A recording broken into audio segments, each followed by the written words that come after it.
Fuadia back again with Boxing King Media. I'm joined with the one, the only Mr. Chocolate Brownie himself, Kell Brook. Kell, first and foremost, we've got that fight now. It's here, Khan v Brook, the one we've been waiting for. I want to start off with the chat that you guys had up there about back in the day, the sparring. He keeps talking about, how he schooled you. Take us through the sparring. We did spar. We were both 15-year-old. I can remember the first round because I was getting tattooed with shots.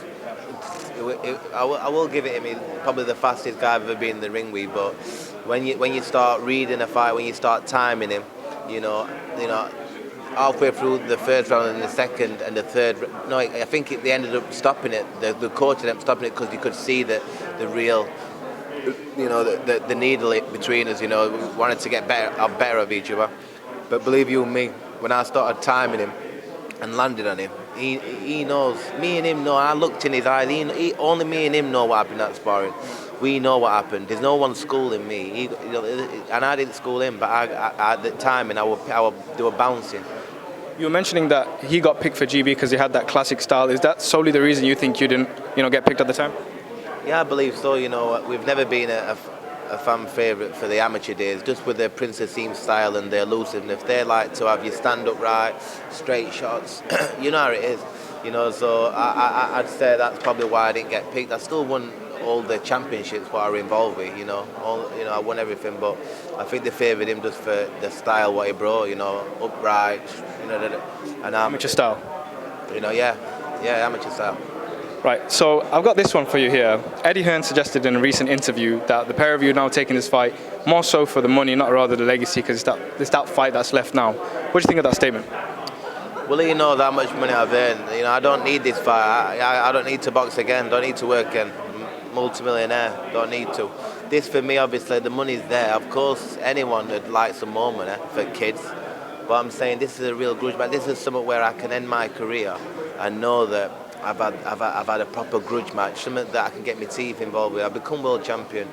I've been in with the best in the world, pound for pound, and I think this now is just the icing on the cake for me. It's like a real grudge match. War of the Roses. It's real needle in this fight. It's not pretend. It's been going on for. It's never given me no respect.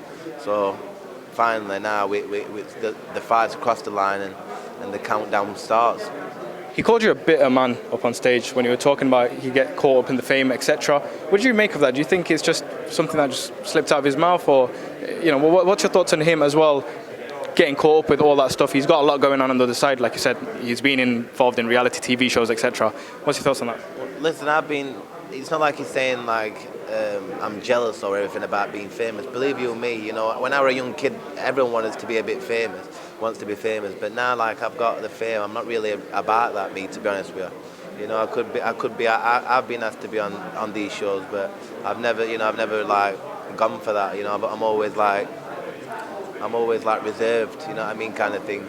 So, I think that he got I don't know, he believes whatever he said, he believes, people backslapping him up, and he believes his own hype, so I don't know what goes through the man's head, but I don't care.